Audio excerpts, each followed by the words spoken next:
Alors quand tu ressens les énergies de chacun, c'est quoi la différence entre celle du chaser et du runner?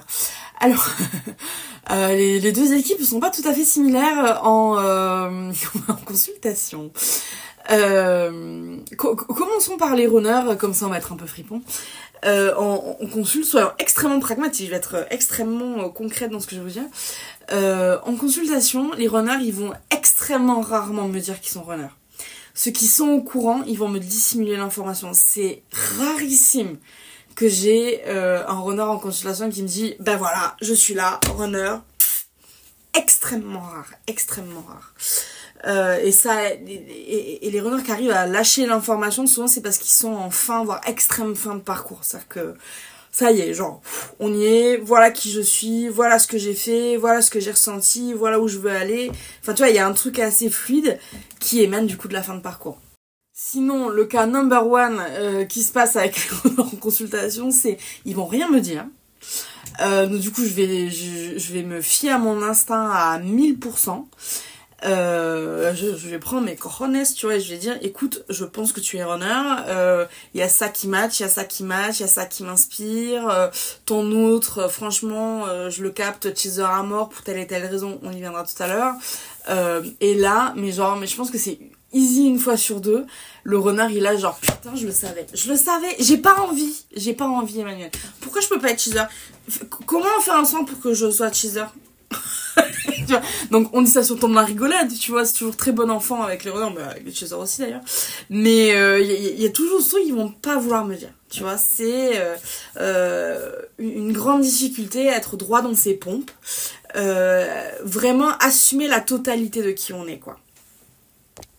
Les runners se présentent toujours par petits bouts, c'est je suis un peu ci, un peu ça, je fais comme ci, je fais comme ça, machin, machin, et ça me prend du temps pour, comment dire, retracer le profil complet pour avoir toutes les informations, c'est-à-dire dans l'énergie, la façon dont ça se palpe, c'est vraiment écarquillé, quoi, c'est un petit peu de ci, un petit peu de ça, comme ça, nanani, nanana, voilà, ils ont beaucoup de mal à exprimer qui ils sont, de façon, on va dire, limpide, une espèce d'autoroute de l'individualité, ils ont beaucoup de mal à ça. Ils vont toujours prendre des chemins de traverse, voilà. Parce que c'est leur nature qui fait ça. C'est aussi ça qui leur donne tant de sensibilité, tant de romantisme, tant de... comment dire, cet amour profond de l'expérience plutôt que des grandes autoroutes intellectuelles à la base de c'est comme ci, c'est comme ça, fermé, point, point barre, etc. Tu vois, que les chasers peuvent avoir. Justement, où il faut venir détendre et ramener cette subtilité. Eux, la subtilité, ils n'ont pas de problème, ils nagent dedans, tu vois. Ensuite, runner et chaser vont chacun avoir des, comment dire, je vais pas dire des goals, mais des concepts qui font sens dans leur vie, qui matchent vraiment qui ils sont. Les runners en ultra priorité, mais vraiment genre le big number one, la médaille en gold et tout ce que tu veux là, c'est important que je fasse les choses à mon rythme. Voilà, je veux pas me presser, je veux pas me forcer, comment dire, faire quelque chose qui fait pas sens pour moi, c'est une violence que je ne veux pas m'imposer. Voilà, donc leur parcours, leur développement, leur évolution doit se faire dans une forme de tendresse envers eux-mêmes, une forme de douceur envers eux-mêmes, et ils s'astreignent, si tu veux, à ce mood-là parce que tout leur environnement les agresse. Donc si eux-mêmes commencent pas par se donner de l'empathie et de la tendresse, ils y arriveront jamais, et je suis d'accord avec eux. L'autre concept qui les obsède, c'est souvent en début de parcours, ça c'est assez symptomatique du runner début de parcours, c'est faire l'équilibre. Alors, trouver un équilibre dans sa vie, oui, immensément oui, donc ça, il n'y a pas de souci. Ce qui chatouille, c'est que le runner qui est obsédé par cette notion de il faut absolument trouver un équilibre, faire l'équilibre, etc. dans ma vie, c'est que c'est pas faire l'équilibre entre mes parts sombres et mes parts lumineuses, par exemple. C'est faire l'équilibre entre toutes les conneries de ma vie et tout le feel good que je peux faire ramener. Donc souvent, par exemple, on a des runners début de parcours qui, de façon hyper traumatique, vont tenter de conserver des attaches parfaitement toxiques qu'ils ont dans leur vie, que ce soit des tierces, que ce soit des schémas, des patterns émotionnels, voilà. Ils vont essayer de conserver ça en contrebalançant ça avec de l'énergie ambiance foire du trône. Donc en fait, ce qu'ils essayent de faire, c'est un équilibre entre deux extrêmes. Ils se disent pas du tout à ce moment-là, tiens, il faudrait peut-être que je vire le toxique, comme ça je suis pas obligée de me contraindre à aller chercher dans une poursuite à la Don Quichotte le feel good du max au max pour que ça fasse une forme d'équilibre. En gros, je veux bien qu'on me coupe la jambe si l'autre tu me fais un plaqué hors dessus, quoi.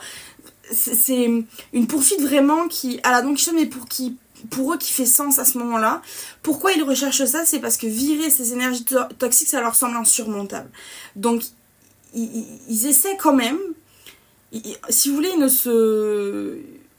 ils sont assez résilients à ce moment-là. C'est-à-dire qu'ils se disent, je suis très claire dans ce que je ne suis pas capable de faire. Je suis pas capable de sortir ces énergies toxiques. C'est pas que j'ai pas envie, c'est que je suis pas capable, parce qu'elles sont putain de toxiques.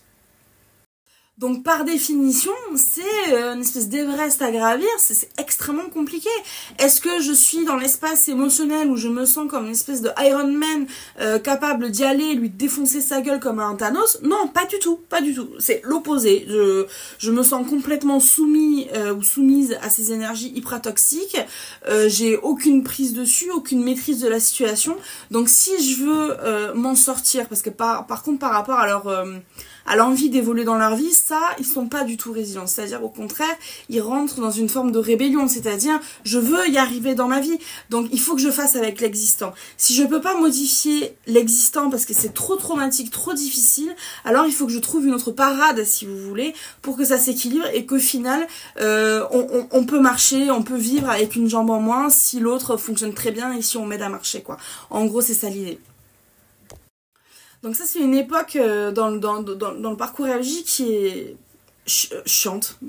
Enfonçons des portes ouvertes. Elle est ultra chiante. Parce que d'un côté, vous avez un runner qui dit de toute façon, je dois faire à l'existant. J'ai pas la capacité, j'ai pas le poumon émotionnel de faire autrement que comme ça.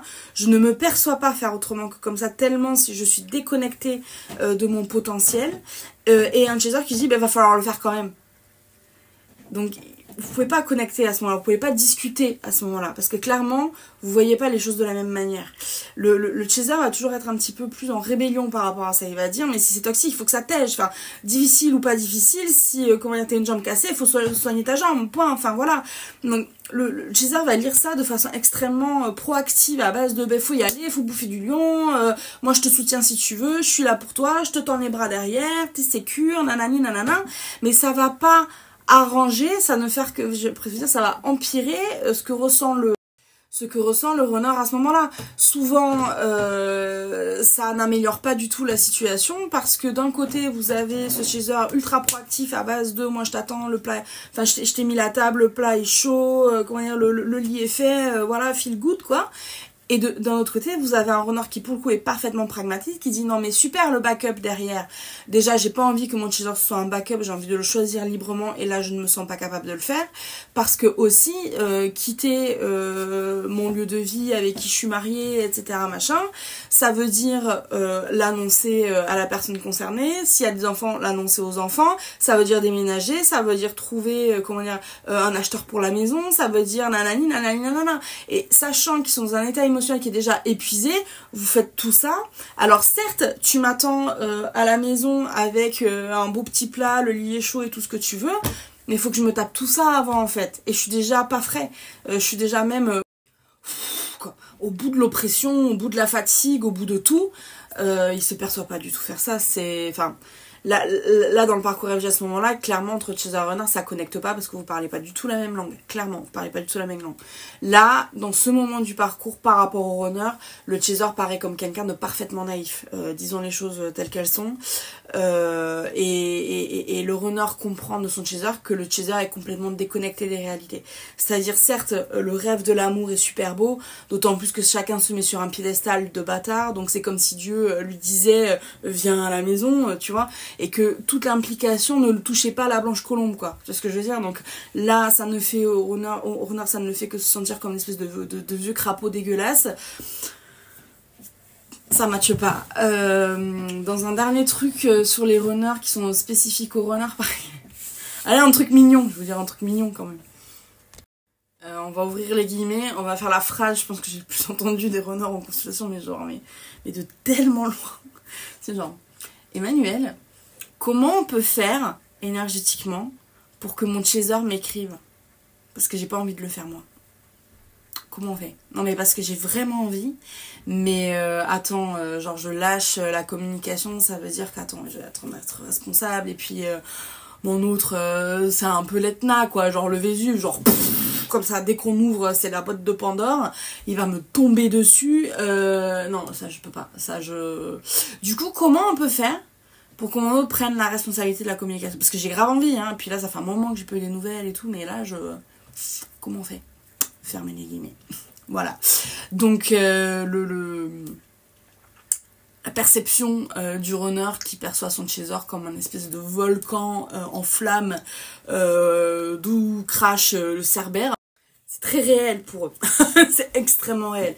Les runners perçoivent la communication avec leur chaser comme une espèce de bûcher pour eux, hein, clairement c'est une chasse aux sorcières envers eux. Voilà, dans le sens où et ça on peut pas leur jeter la pierre non plus, à bien des égards le chaser qui veut communiquer, il veut surtout faire une espèce de procès d'intention, c'est-à-dire tel jour à telle heure t'as dit ça, sois cohérent avec toi-même, comment dire, quand tu dis t'es important pour moi mais en même temps t'es qu'une amie ou qu'un ami, c'est pas cohérent, faut que tu statues, enfin tu vois, c'est le runner va percevoir la communication du chaser de façon très juridique, j'ai envie de dire, c'est-à-dire ferme, froide, où on lui demande de préciser des choses, et en vrai sur les sentiments sur lesquels il patauge déjà. Donc c'est pas qu'il a pas envie de vous répondre, c'est que lui-même il a déjà pas la réponse. Donc clairement il a pas envie de lui-même pointer chez les flics pour lui-même se porter volontaire pour sa propre garde à vue quoi. En gros c'est ça le feeling runner à ce moment-là. Donc ils sont prêts à tout, mais ils concocteraient des potions d'amour dans leur cuisine pour que les chasers envoient les messages dans un moment où eux auraient envie de communiquer. Tout simplement, comment dire, parce que volontairement faire ça, ça serait vraiment comme s'auto-flageller quoi. C'est de toute façon comme il y a une énorme chance que mon autre arrive en mode vraiment garde à vue quoi. Je peux pas vous le dire autrement, vraiment garde à vue. Je préfère que l'autre le fasse, comme ça si ça se passe mal, je pourrais lui dire bah à chaque fois qu'on communique, tu me fais une putain de garde à vue. J'ai pas envie. Voilà. Donc il se garde cette possibilité là dans la poche, comme ça, in the pocket. Comme ça il peut sortir la carte Joker si jamais ça pue. Et comme ça, le runner aura pas pris la responsabilité de la communication, donc il pourra se carapater plus vite. Voilà. Parce que s'il prend une responsabilité, tous les chasers qui me regardent vont, comment dire, s'astiquer le couteau comme ça, vous savez, sur le truc à aiguiser, genre, pour dire, bah si tu veux communiquer, t'assumes. Voilà. Donc ils veulent pas. Pareil, je ne les blâme pas. Je ne les blâme pas pour ça. Je pense que ce qu'ils font, c'est tout à fait cohérent avec la personne qu'ils ont en face. Voilà. Pour le chaser, ça ne l'est pas. Pour le runner, c'est parfaitement cohérent. Et pour moi, en tant que thérapeute qui suis la Suisse, ça l'est aussi. Donc, 3 points runner. Maintenant, quels sont les 3 points de chaser? Alors, attends, laisse-moi réfléchir. Alors, premier point, pareil, de très très loin, restons dans la thématique communication. Parce que d'un côté, vous avez le runner qui pense ça. De l'autre côté, hein, qu'est-ce qui se passe? C'est un chaser à bout, mais au bout du bout, de l'extra bout, je sais pas comment tu veux le dire, hein, avec l'amnésie de son runner. C'est-à-dire que le chaser a très bien compris que quand le runner communique, ça a un petit peu des phrases à trous, quoi. Énergétiquement, et puis ça m'est déjà arrivé de demander en consultation à un runner de prendre son téléphone et de lire les messages avec son chaser à base de « Tu vois où elle est l'amnésie, là ?» Genre non mais ça c'est important, mais ça l'est pas, du coup ça je m'en fous, et du coup je le lis en bas. Non, mais la phrase au milieu, là, il y a marqué quoi? Mais elle est pas importante, la phrase du milieu. Si, elle est importante, c'est ça la phrase du milieu, voilà. Donc, cher chaser, je suis votre meilleur avocat à ce moment-là, sachez-le. Mais l'énergie, dans un message qui a été du chaser, qui a été lu par le runner, clairement l'énergie du runner, elle fait on-off. Elle fait vraiment genre jour, nuit, jour, nuit, jour, nuit. Et ça, le chaser, il le voit. Il est à bout. Il est à bout à base de... Je sais plus quoi faire. Je sais plus quoi faire. Parce que j'ai mis 3 phrases, il en a lu qu'une. Pourquoi pourquoi les deux elles comptent pas? Pourtant j'ai essayé d'utiliser le plus petit nombre de mots, comme ça il peut pas négocier, mais il le fait quand même, voilà. Le teaser à bout.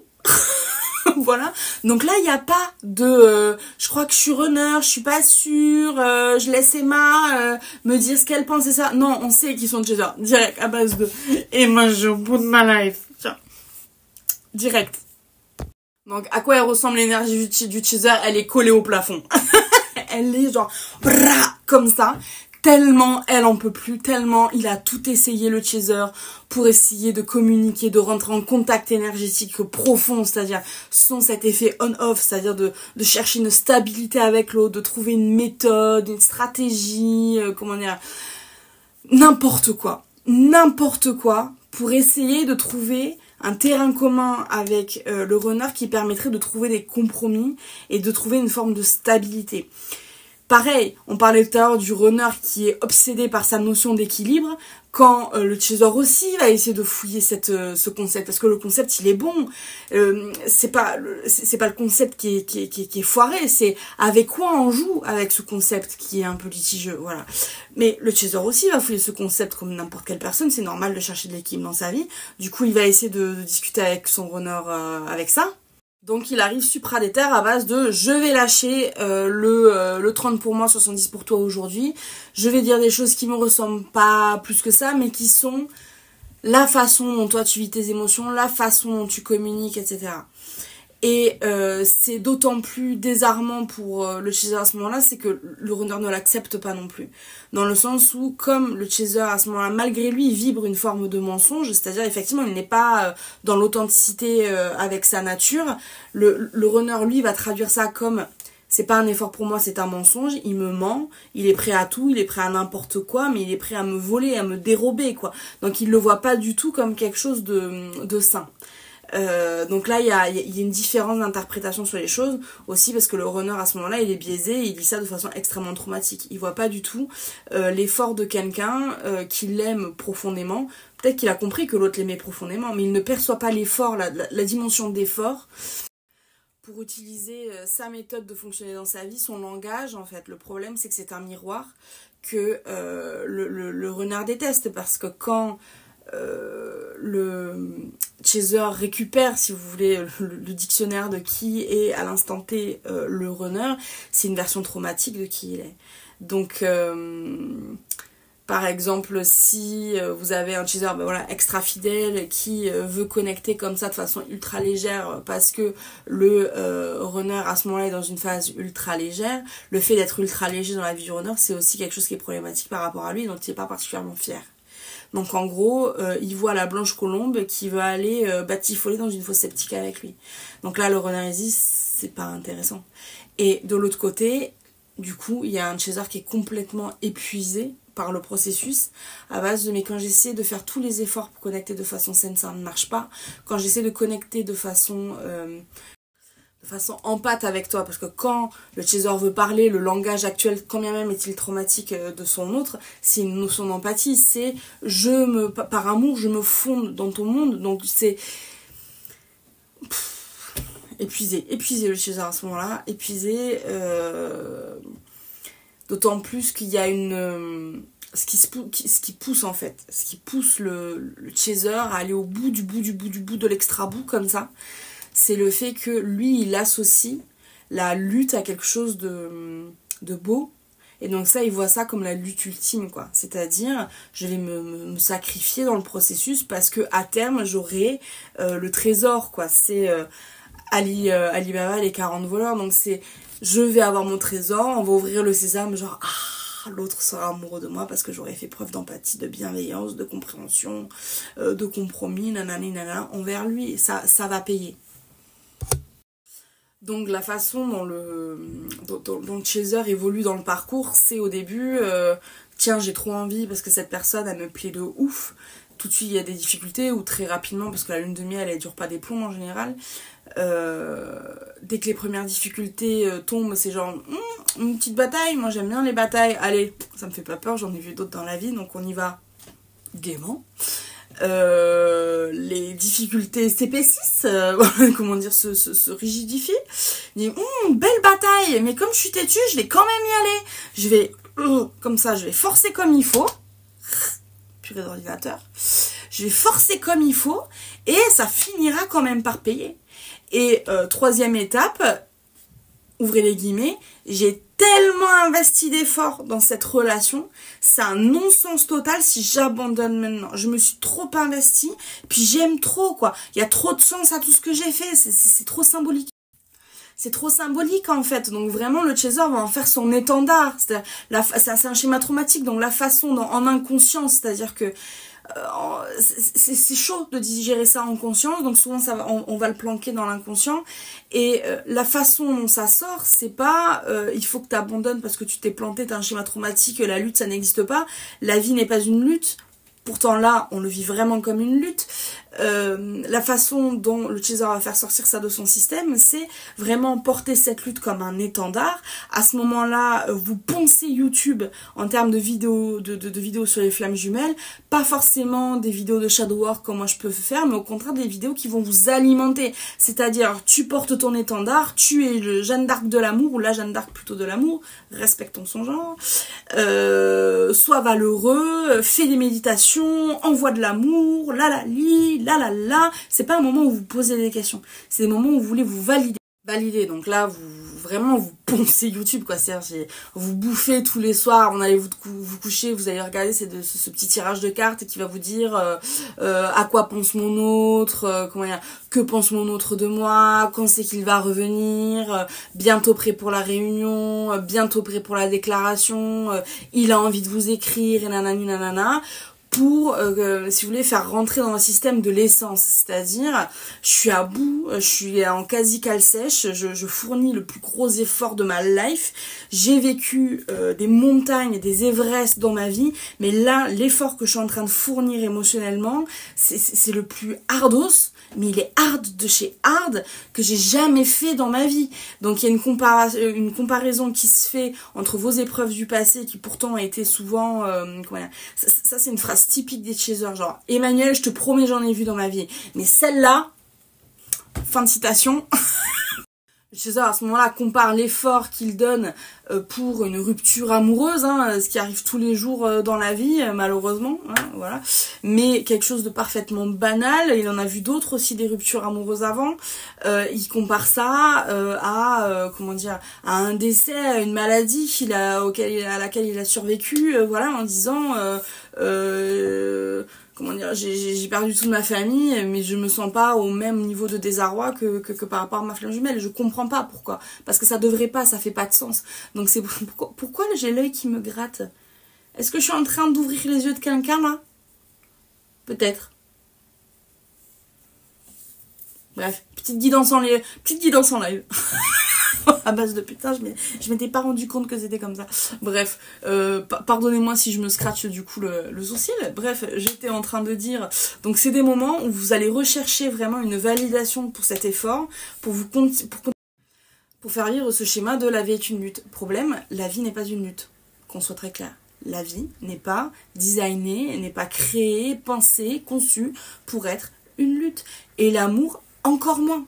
L'amour n'émane pas d'une lutte, d'un truc hyper égotique. C'est l'ego à ce moment-là qui est traumatique. C'est l'ego qui va pas bien et qui dit, par ego, j'ai besoin d'obtenir ça parce que j'ai fourni tellement d'efforts. Mais le runner, il vous a jamais demandé de fournir tant d'efforts, qu'on soit très clair.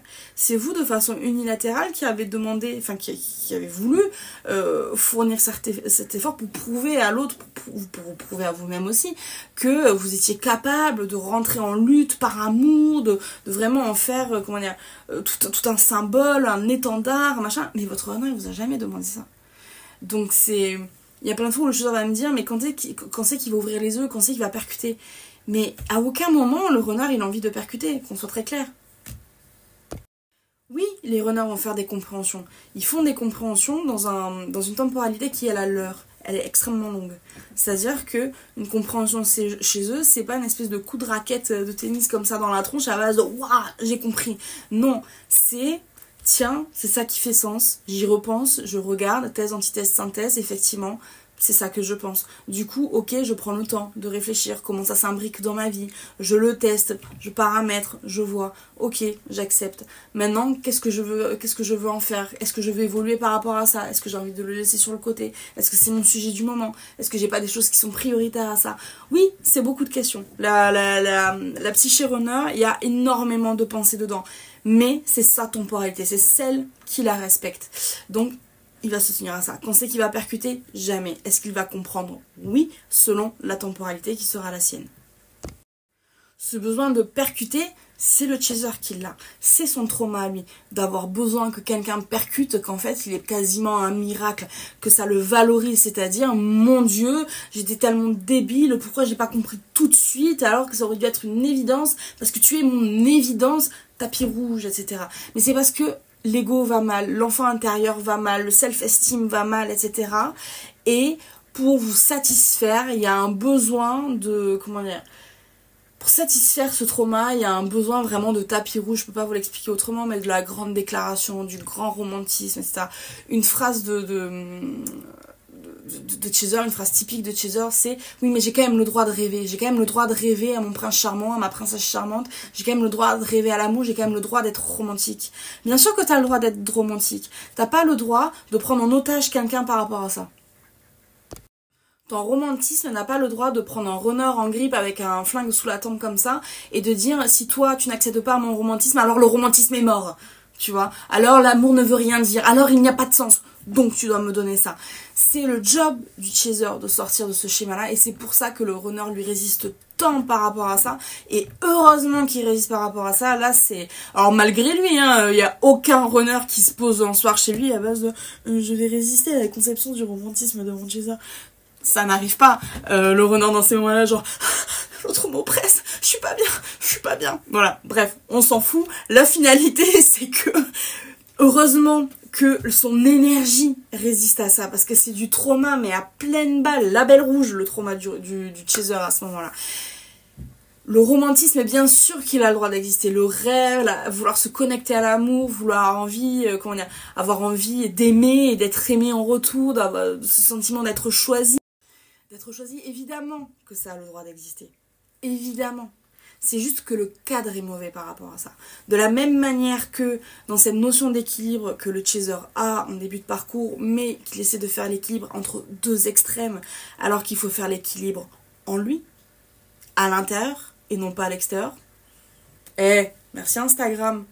Dis donc, il y a beaucoup de synchronicité dans ces stories. Bref. Là, pareil, c'est le cadre qui pose problème à ce romantisme, c'est-à-dire on ne peut pas le relier de façon extrêmement directe avec quelqu'un qui n'y consent pas, qui n'est pas clair, qui nous montre que des incohérences, parce que quand même le runner a un demi-milliard de raisons émotionnellement d'être incohérent, il reste incohérent d'un point de vue chaser, et le chaser a besoin d'avancer, il a besoin de clarté.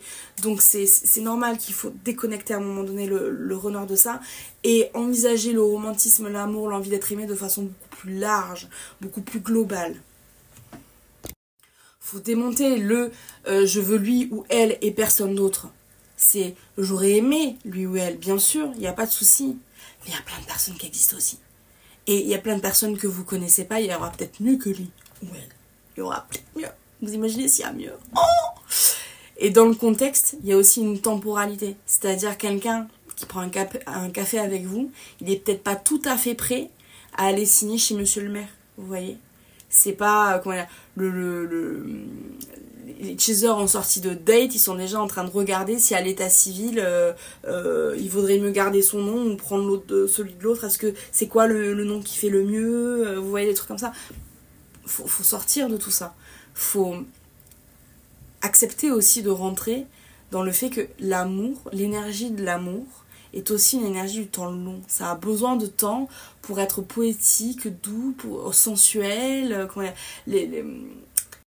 Donc très important de descendre en pression par rapport à ça, parce que c'est évidemment que vous avez le droit d'aimer, et évidemment que c'est une énergie de frustration quand vous n'avez pas le contexte dans votre vie pour que cette énergie s'exprime. Évidemment que c'est frustration.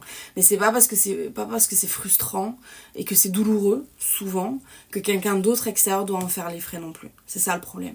Et c'est pas juste que ce schéma traumatique-là soit dirigé de façon extrêmement précise sur quelqu'un. C'est de votre responsabilité de gérer ça en autonomie, j'ai envie de dire, sans déranger l'autre par rapport à ça. Donc c'est intéressant à ce moment-là de prendre du recul, voire de la distance avec son autre, et de dire voilà, j'ai envie d'aimer, mais je suis pas tout à fait sûre d'aimer correctement en fait. Je suis pas en train de dire que vous aimez mal, qu'on soit clair. Il y a juste des questions à se poser par rapport à ça, être très philosophe par rapport à ce qu'on est en train de faire, trouver quelle est vraiment la place juste de notre amour et de notre romantisme par rapport à la façon dont on se positionne par rapport au runner. Et quand ça, ce sujet-là, il est bien maîtrisé et il est bien digéré, il y a beaucoup de chasers qui m'appellent à ce moment-là aussi, en me disant j'ai enfin appris à aimer de façon hyper vaste, hyper globale, je cristallise plus sur quelqu'un comme ça, je cristallise plus du tout dans la vie une bataille, ma vie aujourd'hui c'est plus une bataille, je suis dans le feel good, je suis dans la joie, je suis dans la gratitude, etc. Comment je peux me remettre dans la vie civile, comment je peux me rebaigner dans le monde, parce que le chaser à ce moment-là a l'impression d'être passé à côté de sa vie et que quelque part comment dire, un peu esprit boomer quoi, genre comment ils font les gens pour s'aimer maintenant. Moi j'ai oublié parce que j'ai passé je sais pas 10 piges dans mon parcours LJ et j'ai oublié comment on fait, j'ai oublié un date et puis quitte à faire un date je veux qu'il ait du sens ce date quoi. Donc c'est comment se réharnacher au wagon quoi. J'ai envie de bouffer du lion, j'ai envie de faire des choses pour moi, j'ai envie de rattraper le temps perdu. Voilà.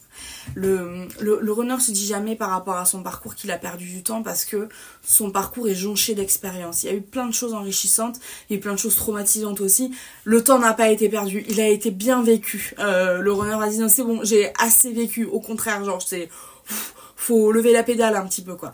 Le chaser, en revanche, il a passé beaucoup de temps à cristalliser comme ça sur son runner la totalité de ses traumas. Hein. Si c'est pas la totalité, c'est une vaste majorité. Et se dire, en fait, j'ai passé beaucoup de temps à pleurer dans mon lit, en fait. Et pendant tout ce temps que j'ai passé à pleurer dans mon lit, on parle pas de semaines, on parle d'années, de mois.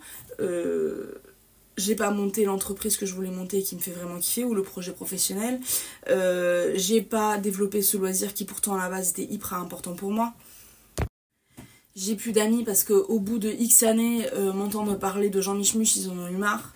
Et je les comprends, donc il faut que je me retrouve d'autres amis parce que je peux pas les recontacter, ceux-là ils veulent plus entendre parler de moi. J'ai foiré toutes mes relations sociales.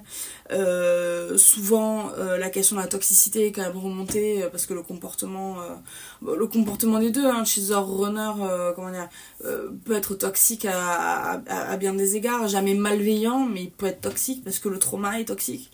Personne n'aime vivre avec ce poison à l'intérieur. Donc cette réflexion sur la toxicité touche aussi la famille. Donc souvent à ce moment-là, il n'y a plus vraiment de famille, on n'a plus envie de passer du temps en famille parce que la famille est toxique et malheureusement la famille on peut pas la lourder, ou en tout cas c'est très difficile. Et c'est un gros deuil de lourder le concept du père, de la mère, de la fratrie, etc. Donc on n'a juste pas envie d'y aller. Voilà, donc il y a un état des lieux qui est fait et qui est pas beau. Donc faut rattraper le temps perdu, faut rattraper tout ça. Là à ce moment-là l'idée c'est pas de se flageller à base de j'ai été trop conne ou j'ai été trop con, j'ai perdu du temps, la, pas du tout, c'est vous avez vécu ce que vous deviez vivre, donc basta. Par contre là il y a vraiment le chaser à ce moment-là il a la dalle, ok. Donc là les soins qu'il veut, c'est pas forcément trouver l'amour, c'est pas ramener le runner, c'est pas non, ce qu'il veut c'est Emma, tu me boostes d'énergie, je veux péter de la vitamine C, mais par tous mes trous, par mes narines, mes oreilles, partout, je veux péter le feu parce que j'ai beaucoup à faire, j'ai beaucoup à faire parce que j'ai perdu beaucoup de temps aussi. Donc là, il y a une espèce de fin gargantuesque du chaser qui se pose sur sa vie, mais vraiment en mode genre comme ça quoi. Il veut vraiment tout faire. Donc en genre 2 ans de temps, il va faire tout ce que quelqu'un de normal aurait fait en 10 ans. Voilà. Il va aller partout et il va un peu s'y perdre aussi. Donc c'est un moment où cette énergie de feu comme ça, de feu créateur, hein. Après le feu dévastateur qu'a été le parcours FJ, il y a le feu créateur de la liberté retrouvée, de ce cœur qui va bien, qui pulse de l'énergie saine comme ça. Donc on veut en profiter, on veut croquer la vie à pleines dents. Félicitations, voilà. Faut quand même s'allouer des moments de respiration. Souvent je dis, c'est pas parce qu'on a perdu du temps qu'il faut non plus s'oublier dans une poursuite vaine de vouloir rebouffer comme ça sa vie, vraiment coûte que coûte. Voilà. Le coûte que coûte, il est toujours dangereux. C'est normal de croquer la vie à pleines dents, faites-le, mais il faut toujours garder quelque part à l'arrière de sa tête pense à te préserver quand même. Parce que t'as pas vécu toute cette merde pour te claquer un burn-out un an après, quand t'as réussi à plier ton parcours FJ, que ça va mieux, que ta vie elle roule, etc. Mais que du coup tu t'es complètement oublié dans le processus. C'est-à-dire que à vouloir te remplir comme ça, vraiment te gargariser de carpe diem, etc. T'oublies de prendre le temps de digérer, que les choses prennent du temps, comment dire, faire un projet professionnel, faire des formations, etc. Ça prend du temps. Rencontrer des gens dans le kiff, c'est-à-dire rencontrer des gens comme ça dans la rue, à travers nos loisirs, parce qu'on va à un cours de danse, parce qu'on va à un cours de peinture, etc. Machin, ça prend du temps de nouer ces relations-là, etc. Donc il y a un moment aussi où le chaser doit apprendre à ralentir le temps. Là, il peut prendre des cours chez son copain le runner, quoi. Et ça, c'est forcément l'antichambre du switch, parce que l'étape qu'après, qui arrive juste après, c'est le chaser qui m'appelle et qui me dit je suis chaser, je te promets chaser, mais là, depuis 2 semaines, je suis un runner. Je me vois communiquer, connecter avec les autres, mener ma vie exactement comme mon autre. Mais genre pareil, quoi. Genre, j'ai changé de métier, bizarrement, je vis ma vie exactement comme l'autre vivait, et ce qui m'insupportait à l'époque, en même temps aujourd'hui, putain que c'est cool. Donc vous voyez, il y a un terrain commun qui se crée, il y a une empathie qui se crée entre les deux âmes à ce moment-là aussi, dans le switch, qui est maintenant je vis un peu dans tes pompes, mais je vis dans une énergie saine dans tes pompes. Alors que toi, quand tu étais dans tes pompes, tu vivais dans une énergie toxique. Donc, même contexte, pas du tout la même façon de le ressentir. Et ça, c'est important de comprendre ça, parce que le switch, c'est conscientiser le fait que, quelque part, on s'est chacun réveillé dans le parcours de flamme jumelle avec la mauvaise paire de pompes. Et que là, il faut se la rendre. Le chaser, il est profondément heureux quand il se comporte dans sa vie, j'allais dire comme un runner sain, c'est-à-dire un runner dépouillé de ses schémas toxiques, avec son fameux romantisme, avec son rêve, on n'en a pas parlé, mais les runners sont obsédés par le rêve. S'ils pouvaient vivre dans leur rêve, dans leur tête, ils ne feraient que ça. Ils sont obsédés par ça. Là, justement, on a des chasers qui se repassionnent par ce temps long, qui commencent à s'installer de plus en plus dans leur rêve, mais le bon rêve, pas le prince charmant de la lutte de je veux ça, parce que ça c'est shiny, il y a des paillettes et ça je veux. Ce côté de on est bien là, non? Oh qu'on est bien, c'est un peu Dolce Vita ça, non? Oh on est bien, on est bien. Ce genre de temps long où on pourrait faire autre chose, on pourrait penser à autre chose, on pourrait être plus actif, mais on prend le temps de se ralentir, on prend le temps de respirer.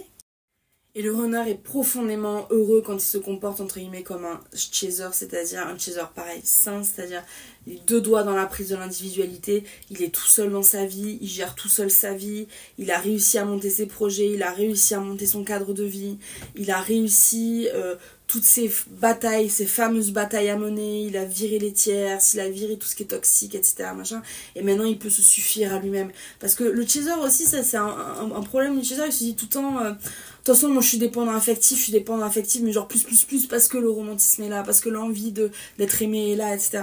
Il est pas si, dépendant affectif que ça, le chaser, parce que vous êtes peut-être en train de penser à votre autre comme ça, nanani, nanana, dans votre lit, mais vous payez tout seul vos factures, vous allez tout seul au travail, vous dépendez de personne.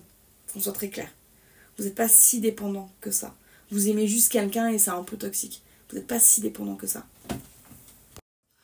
En revanche, le runner qui lui se dit obsédé par sa liberté, qui ne veut pas s'engager, machin, est complètement contraint par des tierces, même si c'est pas des mariages, etc., même si c'est pas signé, il est quand même contraint par des tierces et qui le manipulent, qui lui font du chantage affectif, vraiment qui le gaslight puissance 1000. Il est contraint financièrement parce que financièrement ça roule pas toujours et que du coup il doit faire des business et des deals avec machin, avec bidule, etc.